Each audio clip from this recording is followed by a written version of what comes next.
घर में अची करे तो मोचड़ा आंदा तुझे घर में अची करे तो मोचड़ा आंदा सर ये चो तुझे घर में घिरी करे तो मोचड़ा आंदा तुझे घर में घिरी करे तो मोचड़ा आंदा ओके सर ओके जबरदस्त जबरदस्त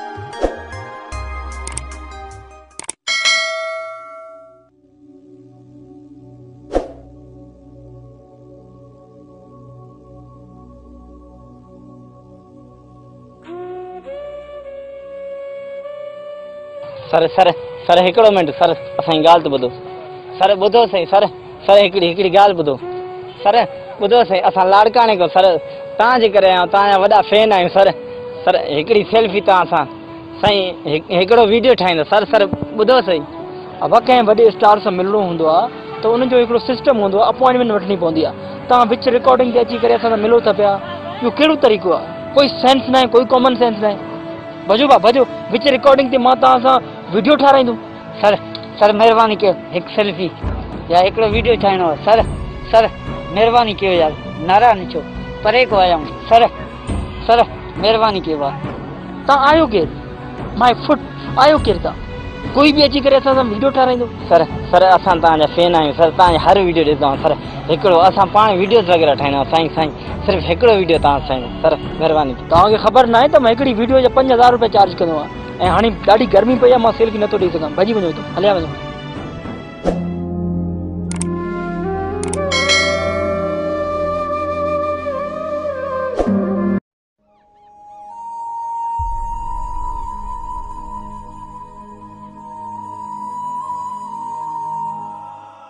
मौला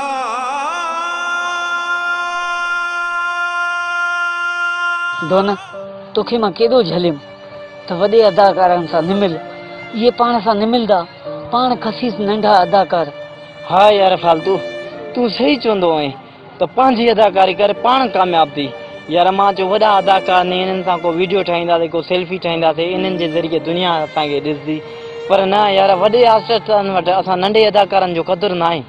हाणे कुझु अहिड़ो करे जेको पाण वॾा अदाकार थी ॾेखारियूं उन्हनि खे हा डोना हाणे आहियूं हिन सिधी राह ते तोखे केॾो झलियुमि त वॾे अदाकारनि सां निमिल जेको करे पंहिंजो ई कर पंहिंजी अदाकारी कर हा यार असांजो किरायो विची में पइजी वियो लाड़काणे जा किरजी असां घोटकी शहर आयासीं हल त हाणे हलां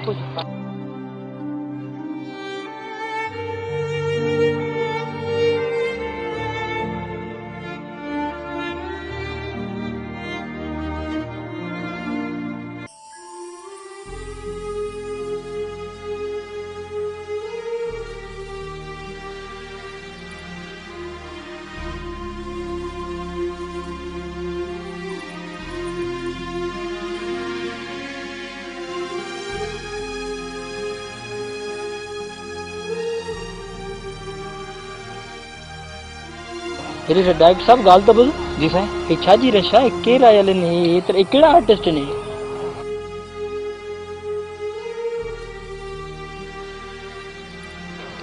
साईं उहे ई छोकिरा आहिनि जेका 6 महीना पहिरियों तव्हां न आया लाड़काणे खां जी हे उहे ई छोकिरा आहिनि स्टार थी आहिनि हाणे हे जेके रश बीठा आहिनि इहे इन्हनि सां सेल्फी वेल्फी कढाइनि था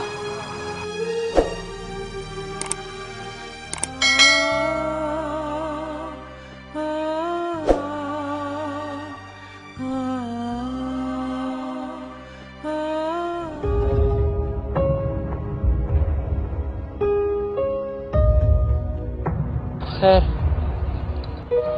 हे मैसेज दुनिया जे उन्हनि स्टार्स जे नाले ते आहे जेके पाण खे वॾा वॾा स्टार सम्झंदा आहिनि मिलियंस में उन्हनि जा फॉलोअर्स आहिनि ऐं उहे नंढनि आर्टिस्टनि खे कुझु बि कोन सम्झंदा आहिनि उन्हनि खे इहा ॻाल्हि यादि रखणु घुरिजे त कोई बि आर्टिस्ट नंढो न हूंदो ऐं हिकु ई राति में नंढे खां नंढो आर्टिस्ट वर्ल्ड वाइड फेमस थी सघे थो इन जे लाइ वॾनि वॾनि स्टार्स खे गुज़ारिश आहे त कंहिंखे घटि न सम्झो कंहिंजी बि इज़त नफ़्स सां मज़ाक न कयो छो जो वक़्तु हिकु जहिड़ो न रहंदो अस्सलाम वालेकुम दोस्तों जेकॾहिं असांजो ही वीडियो तव्हांखे सुठो लॻो हुजे त बराए महिरबानी हिन वीडियो खे एतिरो शेयर कयो जीअं असांजो ही वीडियो उन वॾे अदाकारनि ताईं पहुची सघे।